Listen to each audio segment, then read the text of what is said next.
Dans l'assemblée des saints, assoiffé je me tiens, que ton onction descende sur moi.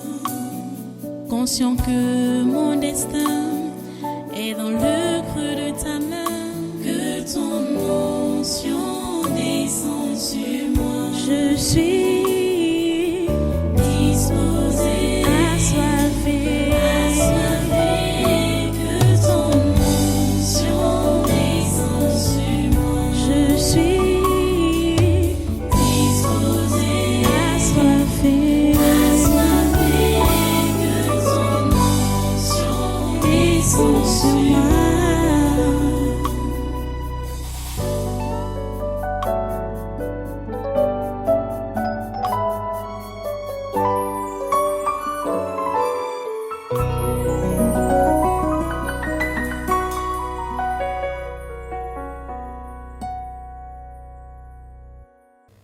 Vous voyez? Donc, l'invention, quand on parle de l'invention, là, ou la création, là, ce n'est pas un humain normal qui crée ou qui invente. C'est Dieu qui révèle, c'est Dieu qui montre. C'est Dieu qui montre. Et hier, là, les esprits évoquaient un peu quelques exemples comme Jacob, qui était un éleveur, un berger. Oh mon Dieu. Et qui a pu changer la génétique des moutons.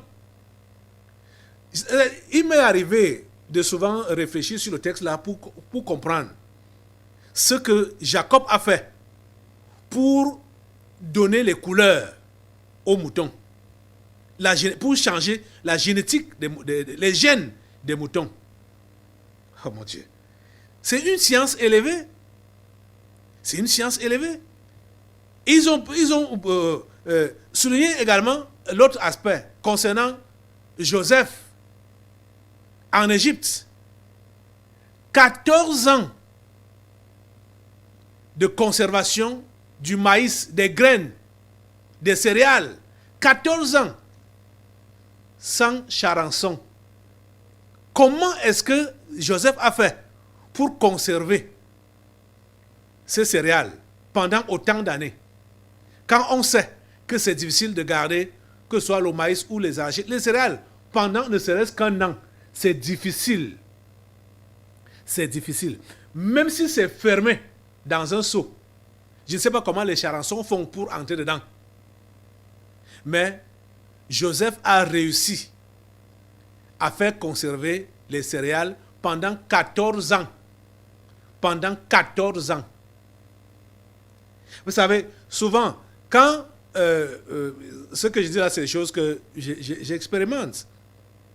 Quand, par exemple, tu as donc des céréales, des graines, si tu exagères, mettre ça au soleil, ça meurt. Donc, ça ne peut plus pousser.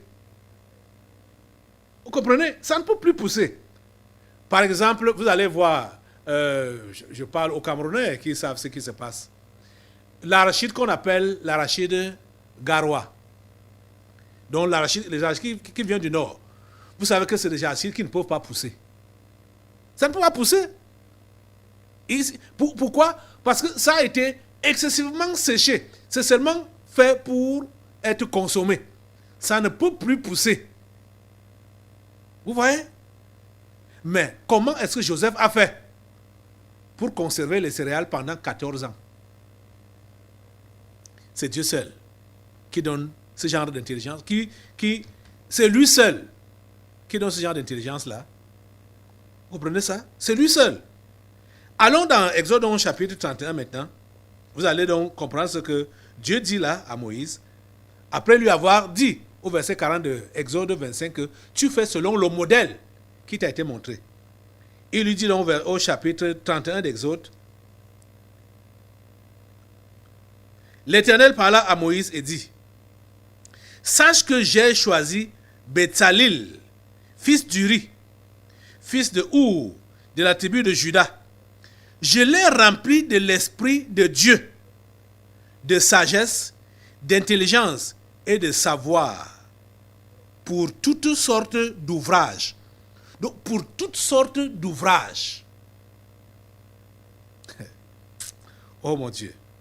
Je l'ai rendu capable de faire des inventions, de travailler l'or, l'argent et l'airain, de graver des pierres à enchâsser, de travailler le bois et d'exécuter toutes sortes d'ouvrages.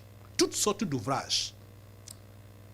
Il était menuisier, il était couturier, il était charpentier, il était orfèvre, il était tout. Béthalil. C'est Dieu qui lui a donné ça. Dieu précise à Moïse que c'est lui qui l'a mis à part et qui lui a donné cette intelligence. Verset 4. Donc, je l'ai rendu donc capable de faire des inventions, de travailler l'or, l'argent et l'airain, de graver les pierres à enchâsser, de travailler le bois et d'exécuter toutes sortes d'ouvrages. Verset 6. Et voici, je lui ai donné pour aide Oholiab. Je lui ai donné pour aide Oholiab, fils d'Ahisamak, de la tribu de Dan. J'ai mis de l'intelligence dans l'esprit de tous ceux qui sont habiles. Ce n'est pas seulement les deux là. Il dit, j'ai mis de l'intelligence dans l'esprit de tous ceux qui sont habiles pour qu'ils fassent tout ce que je t'ai ordonné. Vous comprenez ça? On peut dire, le concepteur, c'était Moïse. Donc, quand il expliquait ce qu'il a vu sur la montagne, les gens à qui il parlait, ce que Dieu avait déjà préparé d'avant ça, ils captaient ça rapidement et ils exécutaient. Et comme c'est Moïse qui avait vu, quand ils font, Moïse dit oui, c'est exact, c'est comme ça que j'ai vu ça. C'est comme ça que ça doit être fait. Vous êtes en train de comprendre ça? Oh mon Dieu. Ces gens ont fait quelle école d'ingénierie? Ils ont fait quelle école d'architecture? Ils ont fait quelle école? Dieu dit que c'est lui-même qui leur a donné l'intelligence, la sagesse. C'est lui-même qui leur a donné son esprit. Parce que Dieu parle même comme s'il était... quand il dit au verset 3 que je l'ai rempli de l'esprit de Dieu. Il ne dit pas que je l'ai rempli de mon esprit. Mais je l'ai rempli de l'esprit de Dieu. Vous comprenez que c'est l'esprit de Dieu qui est capable de faire des bonnes choses. L'esprit de Dieu. Vous comprenez? Je l'ai rempli de l'esprit. C'est de ça que vous avez besoin. L'esprit de Dieu. On vous a trompé, on nous a trompé parce que moi j'étais dans le lot.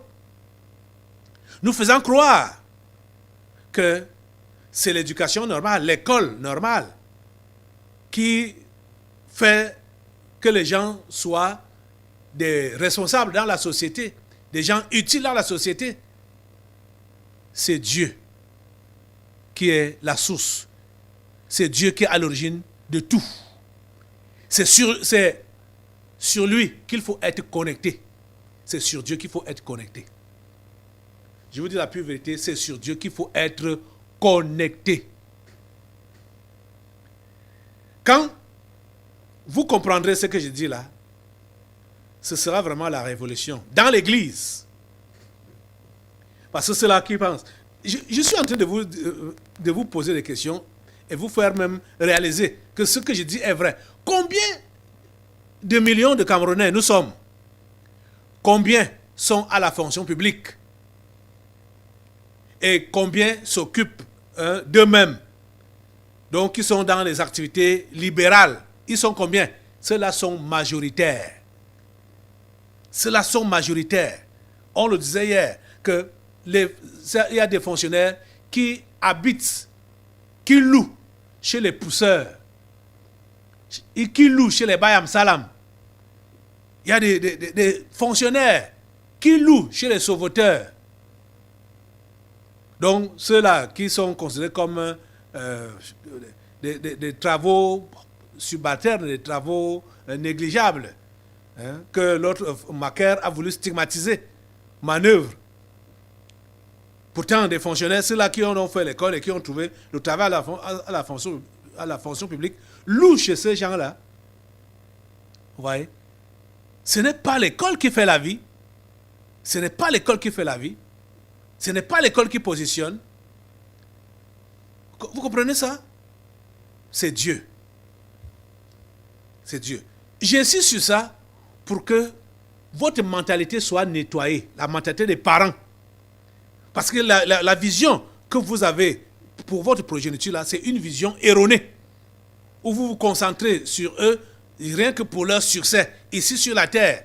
Et le succès là doit passer par quoi? Et par où? Par l'école, forcément. Pour vous, c'est ça. Vous ne leur montrez pas le chemin de Dieu, la voie de Dieu d'abord. Pour qu'ils soient connectés à Dieu d'abord. Et Dieu sait ce qu'il a placé dans chacun. Pour que celui-là ou celle-là puisse faire exploser cela. Les talents sont enfouis dans chaque individu que Dieu a créé à son image. Mais le diable a instauré le système scolaire pour non seulement voler ces talents-là, mais pour les enterrer dans ces gens. De façon que celui-là va passer sur cette terre et finir sa vie sur cette terre sans jamais accomplir ce pourquoi Dieu l'a envoyé ici sur la terre. Parce que ce que Dieu avait mis en lui est resté enterré, enfoui, ou alors ça a été volé par les anges déchus. Nous devons permettre à Dieu de nous utiliser comme il a prévu, de laisser exploser les talents qu'il a mis en nous et en nos enfants. Verset 6 dit, c'est là que je vais finir aujourd'hui, Exode 31. Et voici, je lui ai donné pour aide Oholiab, fils d'Ahisamak, de la tribu de Dan. J'ai mis de l'intelligence dans l'esprit de tous ceux qui sont habiles, pour qu'ils fassent tout ce que je t'ai ordonné. La tente d'assignation, l'arche du témoignage, le propitiatoire qui sera dessus, et tous les ustensiles de la tente, la table et ses ustensiles, le chandelier d'or pur et tous ses ustensiles, l'autel des parfums, l'autel des holocaustes et tous ses ustensiles, la cuve avec la base, les vêtements d'office, les vêtements sacrés pour le sacrificateur Aaron, les vêtements de ses fils pour les fonctions du sacerdoce, l'huile d'onction, il est même parfumeur, l'huile d'onction et le parfum odoriférant pour le sanctuaire. Ils se conformeront à tous les ordres que j'ai donnés. Ils se conformeront à tous les ordres que j'ai donnés. C'est Dieu qui est le Créateur. C'est lui qui donne la sagesse, l'intelligence, par son esprit. Il dit, je lui ai donné l'esprit de Dieu. Nous avons besoin de son esprit. Dieu m'a pris de court, hein?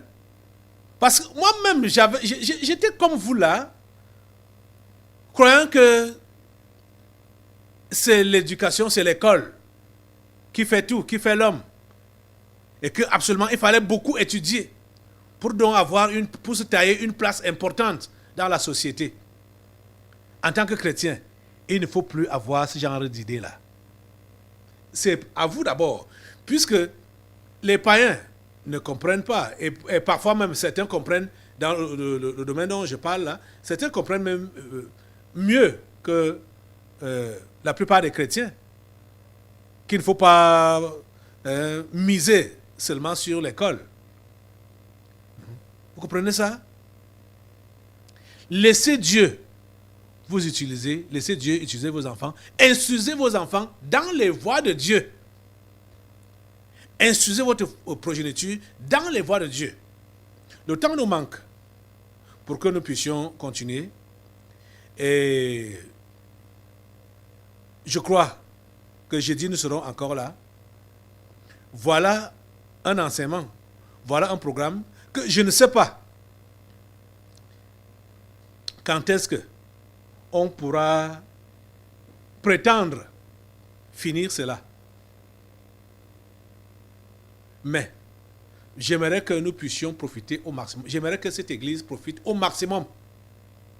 Que vous mettiez en pratique ce qui vous a déjà été enseigné pendant ces 4 jours. Déjà, là où il faut, ce qu'il faut d'abord faire, ce qu'il faut d'abord que vous compreniez, enlevez votre esprit sur le souci de faire réussir votre enfant au travers de l'école. Enlevez vos soucis, enlevez ça de votre esprit. Le souci à tout prix pour votre progéniture là, en passant par l'école. Enlevez ça de votre tête déjà. Enlevez ça de votre esprit déjà. Et engagez-vous à instruire vos enfants dans les voies de Dieu. En reprenant les enfants, en leur donnant les conseils, faites-leur lire la parole appropriée. Ce n'est pas avec votre intelligence, ce n'est pas avec votre connaissance, ce n'est pas avec vos expériences. Faites-leur lire la parole de Dieu. C'est elle qui est capable de les transformer, de les changer. Faites-leur lire la parole de Dieu. S'ils sont sages, ils vont comprendre. S'ils sont sages, c'est-à-dire s'ils ont la crainte de Dieu, ils vont comprendre. Tu dois seulement te rassurer que tu fais ce qu'il t'est demandé de faire. Le reste, ça regarde Dieu. Donc les résultats, ça regarde Dieu. Tu comprends? La parole de Dieu dit ceci. Dès ton enfance, tu connais, je suis reparti dans 2 Timothée chapitre 3, versets 15 à 16 et à 17. Dès ton enfance, tu connais les saintes lettres qui peuvent te rendre sage à salut par la foi en Jésus-Christ. Qu'est-ce qui rend sage? Les saintes lettres. Il rend sage comment? Sage à salut. Pas la sagesse pour te tailler une place dans la société, mais la sagesse pour que tu sauves ton âme et que tu sauves les âmes des autres. Par la foi en Jésus-Christ. Ayant la foi en Jésus-Christ. Contrairement à ce que les esprits familiers vont te dire que tu es entré dans cette église, c'est pour perdre ta vie. Hein? Tu es entré dans cette église, tu ne pourras plus rien faire dans la société. C'est faux. C'est faux. C'est les saintes lettres, c'est la foi chrétienne qui permet que nous soyons sages. Les saintes lettres nous rendent sages à salut pour sauver nos âmes et sauver les âmes des autres. Verset 16. Toute écriture est inspirée de Dieu et utile pour enseigner, pour convaincre, pour corriger, pour instruire dans la justice, afin que l'homme de Dieu soit accompli et propre à toute bonne œuvre. Comprenez ça? Peut-être aujourd'hui, je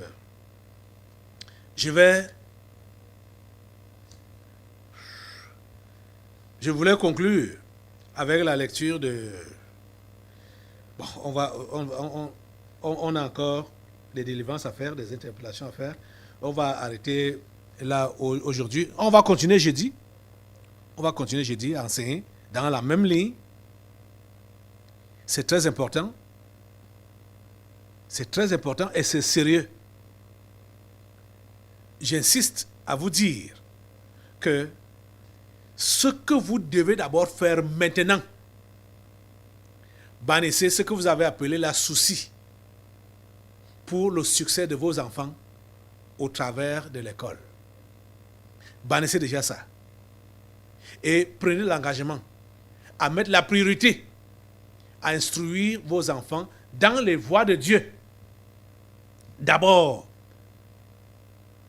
vous avez lu les 10 commandements avec les enfants. Le premier commandement dit, tu n'auras pas d'autre Dieu. Je suis l'Éternel ton Dieu. Tu n'auras pas d'autre Dieu devant ma face. Dieu doit avoir la première place dans vos vies, les parents, et dans la vie de votre progéniture. Donc vos enfants. Dieu doit avoir la première place. Dieu doit avoir la première place. Ce n'est pas lui, ce n'est pas ces choses que vous devez négliger pour mettre la priorité sur les choses de cette vie. L'éducation, le travail séculier et tout ça là. Mettez Dieu à la première place. Mettez ces choses à la première place. La recherche de son royaume et de sa justice, mettez cela à la première place. C'est pour cela que Jésus a dit, cherchez premièrement le royaume de Dieu et sa justice. Et toutes ces choses vous seront données par-dessus. Le royaume de Dieu d'abord. C'est ça qui doit être prioritaire. Le royaume de Dieu d'abord. Je vous dis, le royaume de Dieu d'abord. Dans vos vies, en tant que parents, et inculquez ça à vos enfants. Vous ne devez pas venir à l'église en laissant vos enfants derrière. Non. Vous ne devez pas regarder mettre la pression sur vos enfants de faire les devoirs, de faire l'école sans lire la Bible et sans prier. Vous voyez? Et vous avez donc ces enfants-là à la maison qui volent. Parce que vous n'avez pas le regard sur eux. Ça doit changer. Ça doit changer. Vous ne devez pas... Vos enfants doivent se convertir. Vous devez les instruire dans les voies de Dieu. Lève-toi sur tes deux pieds et prie Dieu qu'il t'aide à accomplir ta mission sur cette terre. Si tu es réellement converti,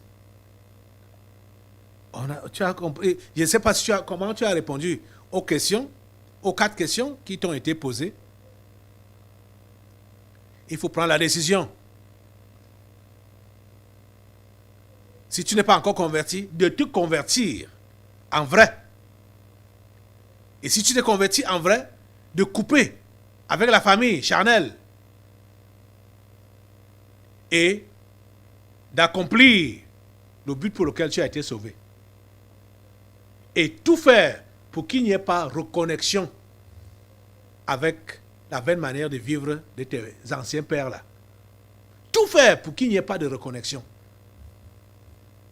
Tu restes connecté à ton Dieu. Et tu fais sa volonté et son œuvre.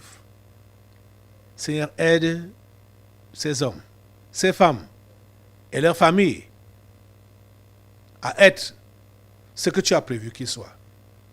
Que ta volonté s'accomplisse dans leur vie. Au nom de Jésus, j'ai prié. Amen. Asseyez-vous. Nous allons maintenant passer aux délivrances prophétiques. Dans l'assemblée des saints, assoiffé je me tiens, que ton onction descende sur moi. Conscient que mon destin